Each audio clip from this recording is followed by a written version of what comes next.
CJ Flyer back with the fire, another YouTube video. So this news, it released a few days ago. We're just getting around to talking about it now, but the NBA has finalized its new national TV contract with ESPN, NBC, and Amazon. So of course, we all know that means TNT is out the door. They're gone, done. Inside the NBA is no longer going to exist, or at least not exist in the way that we know it today. There is the chance that maybe NBC or Amazon decides to take the show on. Perhaps Shaq and Kenny join one of those networks and are a part of a show there. But, Charles Barkley's already announced he's going to retire at the end of the 2024-2025 NBA season. Ernie Johnson has said he plans to stay with TNT regardless of what happens with the new NBA contract. So it's unfortunate to see. I'm gonna miss that show. It's a fun show to watch. Obviously,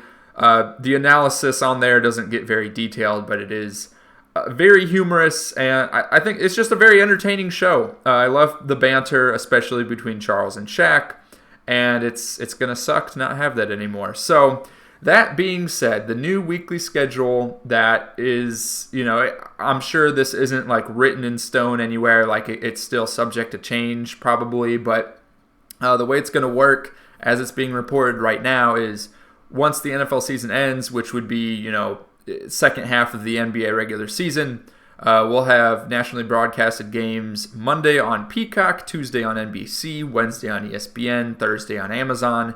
Friday and Saturday will be ESPN and Amazon, and then Sunday will be NBC and ESPN. So during the NFL season, of course, NBC does their Sunday NFL broadcast, Amazon does their Thursday night football broadcast, and then ESPN Monday nights, which, ESPN's not going to get Monday night basketball regardless. But that being said, my initial thought when I saw this, which I'm sure is a lot of people's initial thoughts, is, oh man, I'm going to have to subscribe to a lot more services. So as it is right now with the NBA national broadcasted games being split between TNT and ESPN, for anyone that doesn't have cable, all you have to do is subscribe. I think it's, I forget, I think I'm paying like $40 a month for it right now. It's for Sling. There's a subscription plan that has ESPN and TNT wrapped into it. So, and ABC, of course. So you're able to watch all of the nationally broadcasted NBA games without a problem. Now, of course, with Peacock being its own separate service, Amazon Prime being its own separate service, and then of course you've got NBC. I don't know enough about Peacock. Can you watch NBC broadcast? Like, can you watch the national TV broadcast on Peacock? Is that possible? Someone let me know in the comments. I have no idea. I'll probably look that up later. But yeah, so a lot of different services you have to subscribe to. You can't really get, a cable subscription with everything bundled into it.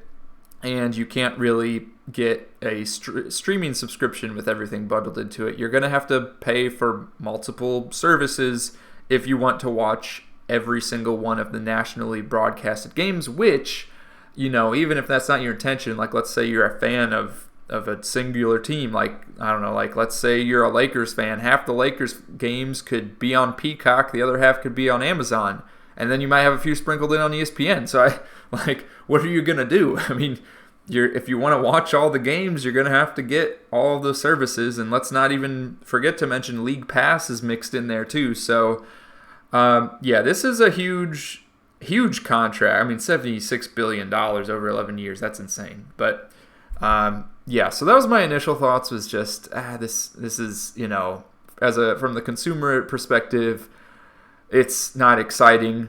But then I started thinking, well, wouldn't this also mean with three services involved, or three broadcasting partners involved instead of two, doesn't that mean we're going to have more nationally broadcasted games? Because if we look at the regular season last year, this is during the NFL season, we'd have approximately 2 nationally televised games per day outside of the weekends, in which Sundays we had none, and then Saturdays we had maybe one, and then certain days you also had one. Like here we see on, I skipped over it. Where is it? Monday, November 6th, we only had one nationally broadcasted game. So And then once we get to the second half of the NBA season, let's scroll down. We're getting close to this. This is NFL playoff time, and we start to see that they're starting to pile in some more games here per day. We're going to 3 games in a day on weekends in some cases. You still see one Monday night game mixed in the bunch. But all in all, it looks like, more games being added. Here we got 4 Sunday games in late February. That's pretty cool. But yeah, so this is from last season.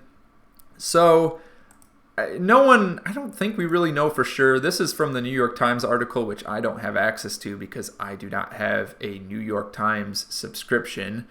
So someone posted this on a Reddit comment on a post discussing the new TV contract. But let's just go ahead and read through this. So under the deal, the regular season would feature national telecast nearly 7 days a week. And of course, with, as I just said earlier, NBC getting the Sunday Night Football, Amazon's with Thursday Night Football coverage. NBA is not going to have, they're not going to compete with the NFL during the NFL season. They want to keep those broadcasts separate because obviously the NFL gets more viewership than the NBA, and you don't want to make casual sports fans have to choose between one or the other. So then during the entire regular season, Amazon Prime is anticipated to have other games streamed on Friday and Saturday nights.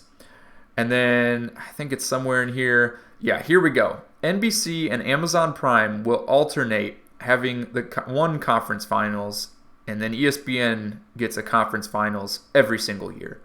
So, we don't know who's going to start which year, but let's just as an example, 2026 NBA playoffs, maybe it's like ESPN gets the Eastern Conference Finals, NBC gets the Western Conference, and then 2027 ESPN gets Western Conference Finals, Amazon gets the Eastern.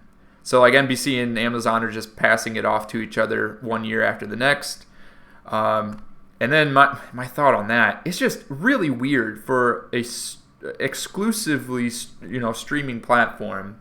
NBC, at least you can get NBC on cable, you can stream NBC. ESPN, you can get ESPN on cable, you can stream ESPN. Amazon Prime is exclusively streaming.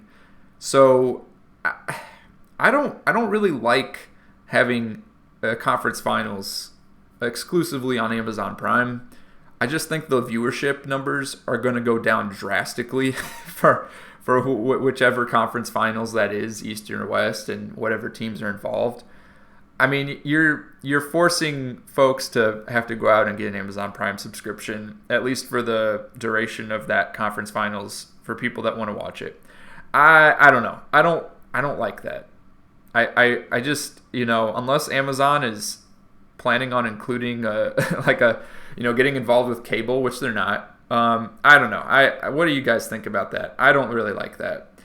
ESPN getting conference finals every year. We've already experienced that. Amazon Prime's also going to get the in-season tournament. That is totally cool. I don't care one way or the other who gets the NBA Cup.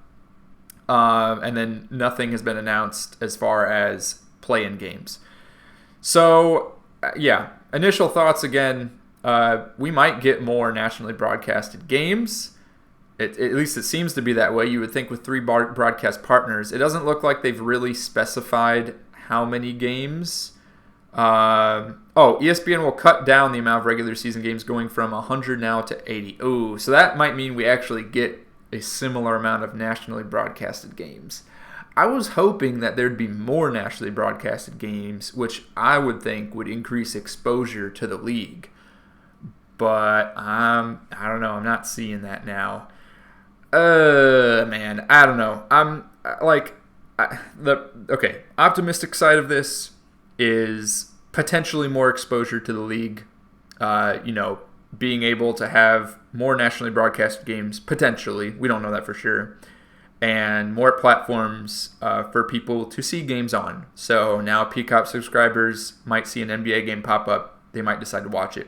Amazon Prime subscribers might see an NBA game pop up. They might decide to watch it. Kind of same with NFL's Thursday Night Football. Amazon Prime subscriber, it's being thrown in their face like, ooh, yeah, maybe I'll watch this. So that's a positive. Negatives, like we just said, having having a conference finals exclusively on a streaming service that's not bundled into other subscriptions plans or any kind of services, I don't like that at all. I don't think those viewership numbers are going to be way down. I'm not thrilled about that. And then I'm not thrilled as a consumer having to pay for more services. But that's just kind of how the game goes these days. Let me know your thoughts in the comments down below. And one last thought to share. I really hope Kevin Harlan leaves Warner Media, gets picked up by NBC or Amazon. Because, man, I am going to miss... He is by far my favorite basketball commentator. I am going to miss Kevin Harlan doing NBA games if he is not going to join NBC or Amazon. So, let me know your thoughts. Click on the video on your screen now for another NBA offseason video.